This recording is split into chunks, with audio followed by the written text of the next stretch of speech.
नमस्कार मंडळी. रोज रोज त्याच भाज्या खाऊन कंटाळा आला असेल तर आज आपण बनवणार आहोत हॉटेलसारखी चविष्ट शिमला मिरचीची सुकी भाजी.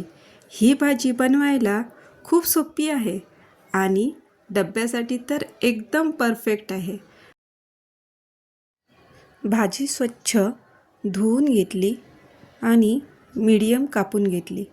तुम्हाला हवी असेल तर बारीक कापला तरी चालेल. ही भाजी एकदम साधी आणि झटपट होणारी आहे. शिमला मिरचीची भाजी चवीला छान लागते आणि बेसन घातलं तर अजूनच छान लागते. जर ते कसं घालायचं ते आपण बघूया पुढे. बेसन घातल्यामुळे चव तर खूपच छान येते. लहान मुलांना खूप आवडेल अशी आहे ही भाजी.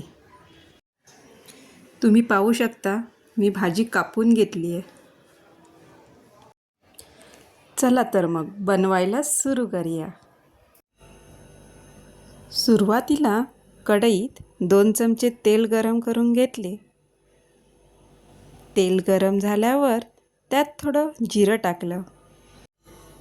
जिरे चांगले तडतडले की त्यात घालायचं आहे बारीक चिरलेला कांदा. कांदा आपल्याला पूर्ण लाल नाही करायचा आहे, फक्त त्याचा कच्चेपणा जाईपर्यंत परतायचा आहे. आता यात टाका थोडी हळद, चवीनुसार लाल तिखट आणि थोडासा गरम मसाला.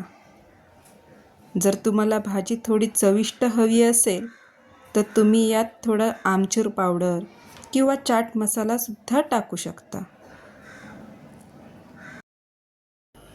मग बारीक चिरलेले टमॅटो घालायचा, त्यामुळे थोडी आंबटपणा चव येईल. त्यामुळे भाजी अजून चविष्ट लागणार आहे. घरगुती मसालासुद्धा तुम्ही टाकू शकता. मसाल्यांचा खमंग वास सुटला की समजायचं आपली फोडणी तयार आहे. आत्ता यात आपला मुख्य घटक म्हणजे शिमला मिरची टाकूया. मी इथे मध्यम आकाराचे तुकडे केले आहेत. तुम्हाला हवे असतील तर बारीक पण कापू शकता. शिमला मिरची घालून झाल्यावर मसाल्यामध्ये छान घोळून घ्या. शिमला मिरची लवकर शिजते, त्यामुळे तिला खूप जास्त वेळ गॅसवर ठेवण्याची गरज नसते. 5 ते 7 मिनिटांसाठी वाफ देण्यासाठी ठेवून देऊया.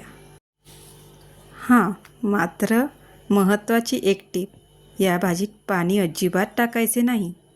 वाफेवर शिजू द्यायची. वाफेवर शिजलेली शिमला मिरची जास्त चविष्ट लागते. चवीनुसार मीठ टाका. मग त्यात बेसन घालून घेतले. बेसनची चव शिजल्यावर छान लागते. 2 चमचे बेसन घातले. छान परतून घ्यायचे. भाजीच्या पाण्यातनेच बेसन ओले होते. यावेळी पण पाण्याचा वापर करायचा नाही. तिला वाफेवरच शिजू द्यायचे. 4-5 मिनटे शिजल्यावर भाजी तयार होते. फक्त 4-5 मिनटे वाफ काढून घेतली. मध्ये एकदा भाजी हलवून घेतली म्हणजे ती खाली लागणार नाही.